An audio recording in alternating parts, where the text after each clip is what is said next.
ሃገራዊ ምርጫ ንምክያድ ዘኽእል መግለጺ ኣደናጊቡ ኣሎ ተባሂሉ ኣብ ዝመጽእ ዘሎ ሰሙን ቆልዑ ዝኽተብሉ ኣገባብ ወግዓዊ ውሳነ ክወሃብ ከም ዝኾነ ተሓቢሩ ሰላም ዝኸበርኩም ተኸታተልቲ መደብና እዚ ካብ ስቶክሆልም ዝመደበሩ ማዕከን ዜና ሃርሞኒ ንሎሚ 18 ሰነ 2021 ዝተዳለወ መሰናድኦ ዜና ቀንዲ ኣርእስታቱ ብምቕዳም ጀሚርና ኣለና ምስ ኩሎም መሳርሕተይ ካብ ስቱድዮ ናብ ዝርዝር ዜና ዘምራሓኩም ኣርሴማ ሰሎሞንየ ቅድሚኡ ግን በዚ ዝስዕብ ንግዳዊ መዋዓውዒ ኣቢልና ናብ ዝርዝር ዜና ከምራሓኩም ስለ ዝኾንኩ ምሳና ጽንሑ እቲ ንባህላዊ መግብን ክዳውንትን ካልእ መሰረታዊ ድሌትን ሓበሻ ዘማልእ ትካል ናትኩም ጠለባት ዓማዊሉ ብዝቐለለ መገዲ ንምስላጥ ካብ ዘለኹም ሓንቲ ኢንቺ እውን ከይተንቀሳቐስኩም በጻብዕትኩም ጥውቕ ብምባል ጥራይ ዝደለኹም ክትገዝኡ ዘኽእለኩም መርበብ ሓበሬታ ኣዳሊልኩም ኣሎ ኣብኡ እወ ኣብቲ ሓድሽ መርበብ ሓበሬታ ናትኩም .com ብዝመረጽኩም መገዲ ምስ ከፈልኩም ኣብ ውሽጢ 2 መዓልታት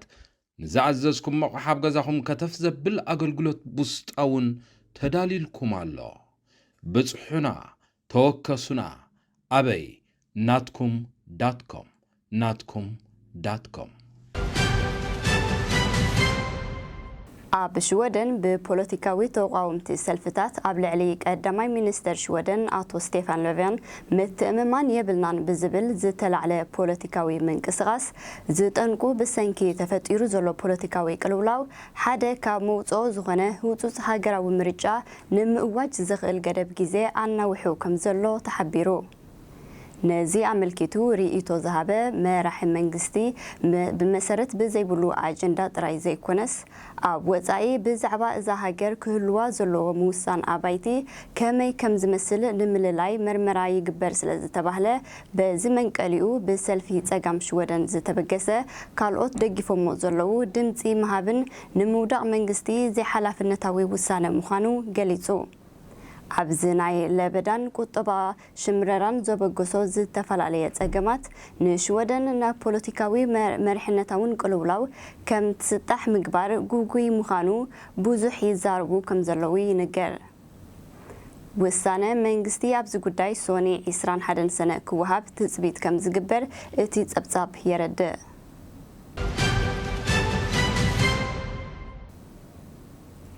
ኣብ ሽወደን ኩሎም ትሕቲ ዕድመ ዘለዉ ቆልዑ ክታበት ንምውሳድ ዘኽእል መደብ ኣብ ዝመጽእ ዘሎ ሰሙን ክውሰን ትጽቢት ከም ዘሎ ሰብ መዚ ጥዕና ሓቢሮም ክብል ኣገልግሎት ዜና ቴተ ሓቢሩ ብመሰረት እቲ ዜናዊ ጸብጻብ ዛጊት ልዕሊ ፍርቂ ኣብ ክሊ ዕድመ ልዕሊ 16 ዓመት ዘሎ ሽወደናዊ ሓደ ወይ ከዓ ክልቲኡ ክታበት ከም ዝወሰደን እቲ ተሪፉ ዘሎ ከዓ ኣብ ምውሳድ ከም ዝርከብን ይሕብር በዚ መሰረት እቲ ትሕቲ ዕድመ ዘለዉ ቆልዑ ክወሃብሉ ዝኽእሎ ውሳነን ኣገባብን ኣብ ዝመጽእ ዘሎ ሰሙን ውሳነ ንምሃብ ምድላዋት ተወዲኡ ከም ዘሎ እቲ ዝተረኽበ ሓበሬታ ኣነጺሩ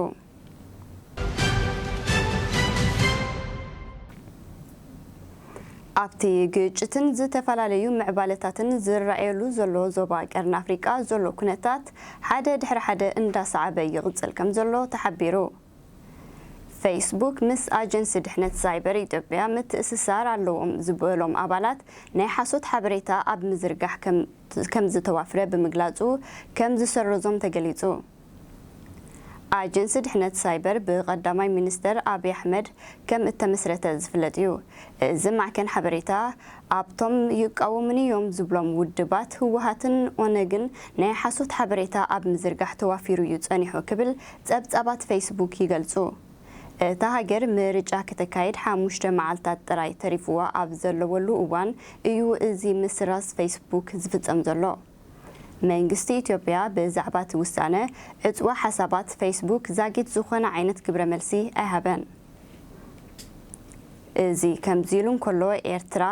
ኣብቲ ኣብ ትግራይ ዝካየድ ዘሎ ኩናት መግቢ ከም ምስራሕ ኩናት ትጥቀመሉ ኣላ ንዝብል ጸብጻብ ላዕለዋይ ሓላፊ ህቡራት ሃገራት ነጺጋ ቀዋሚት ወኪል ኤርትራ ኣብ ሕቡራት ሃገራት ብረቡዕ ኣብ ዘውፅአቶ መግለጺ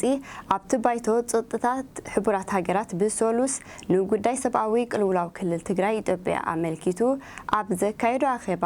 ወኪል ትግራይ ኣብ ዘይተረኽበሉ እዋን ኣጀንዳ ከይተነጸረን ብዛዕባ ኤርትራ ዝርርብ ምክያድ ተቃውሞ ገሊጻ ኣላ። ይኹን እምበር መንግስቲ ኤርትራ ስለምንታይ ኣብ እንዳናቱ ሃገር ዶብ ሰጊሩ ኣብ ልዕሊ ሰብኣዊ መሰላት ተጋሩ ግህሰት ከም ዝፈጸመ ንዝቐረበሉ ክስታት ብጥሩ ኣብ ምኽሓድ ሓሊፉ ብጭብጢ ኣሰኒዩ ንዓለምን ንህዝቡን ከም ዘይከኣለ ዝፈልጡ ኮይኑ ብቐንዲ ኣብ መሬት ትግራይ እውን ኣያትኹን ክብል ከም ዝጸንሐ ድሕሪኡ ብዝተረኸበ ጭብጥታት ግን ምእታው ከም ዝተረጋገጸ ይፍለጥ።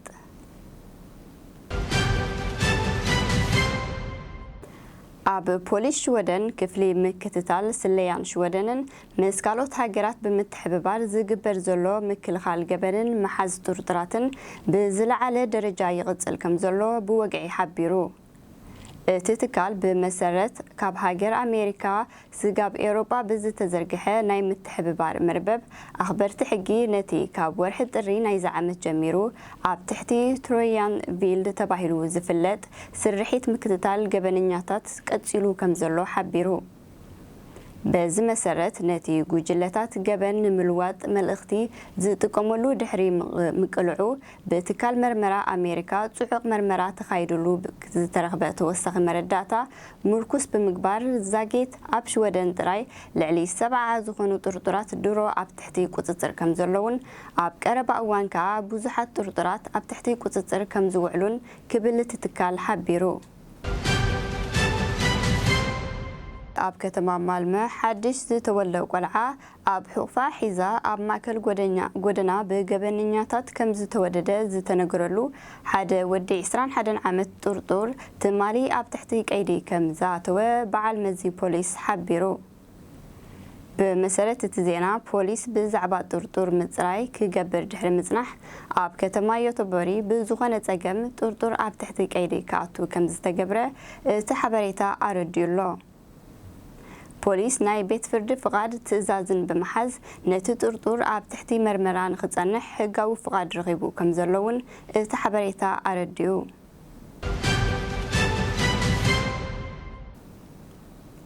ተከታተልዎ ዘለኹም ካብ ስቶክሆልም ዝመደበሩ ኤሮጳዊ ማዕከን ዜና ሃርሞኒ እዩ። ድሕሪ እዚ መወዓውዒ ብሓፂር ዝተዳለወ ካልኦት ዜናታት ከቕርበልኩም እየ። ምሳና ጽንሑ።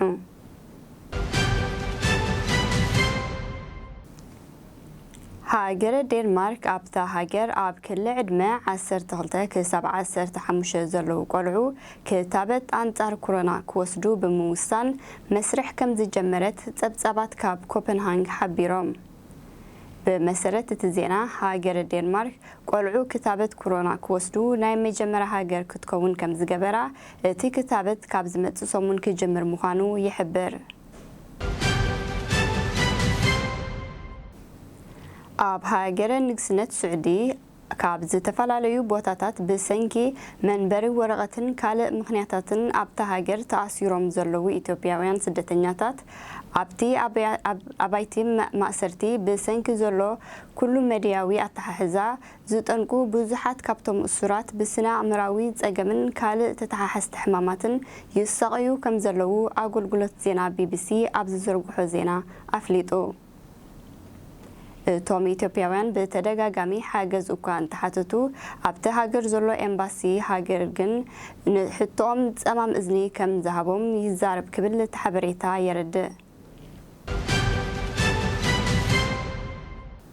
ሃገረ ብሪጣንያ ነቲ ክታበት ኣንጻር ኮሮና ዝወስዱ ሰባት ዝሃቦ ምስክር ሰነድ ክታበት ንምሃብ መደብ ከም ዝሓንጸጠት ኣፍሊጣ። ብመሰረት እቲ ዜና እታ ሃገር ሓንቲ ካብቶም ቁልጡፍን ዝበዝሐ ካብ ህዝባ ክታበት ብምሃብ ድሕሪ እስራኤል ዝተሰርዐት ብሪጣንያ ሕጂ ኸኣ ምስክርነት ሰነድ ክታበት ንምሃብ ንውሳነ ቀሪቡ ከም ዘሎ እቲ ሓበሬታ ኣመልኪቱ። እታ ኣብ ሩይ ቅልውላው ጸጥታዊ ጸገማትን ዘላ ሃገረ ኢትዮጵያ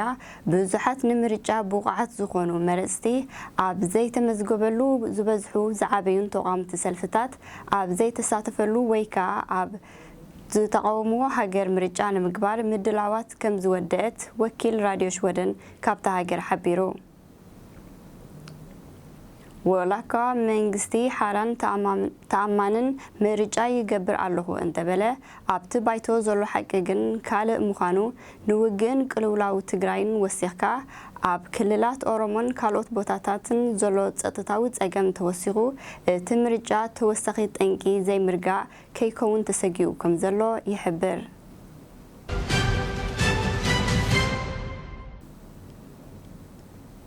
زخبركم تخاتلتي هارموني ميديا نلومي زبلنايو زيناوي مسنادو عب ملا إيروبان كالوتن زد تغلل زوم سقاب حجي كتكاتاتلوم زد أنحكم يوم نمكتتالكم من دام سقونكو عب زمت زيناتات سقاب نرغب حدا كابتي نمسسان معكمكم زخنا هارموني ميديا رئيتكم تساتفنتكم بمخان عب يوتيوب زلو چانلنا هارموني ميديا سبسكرايب بمقبال بيتسب كتكونو نمحتن بزي كازي عب فيسبوك بعبيغا عب مربب حبريتنا مع التاوز زرقا حدشت زينان حبريتاتاتن زتفلالي صحفاتن كترغبئهم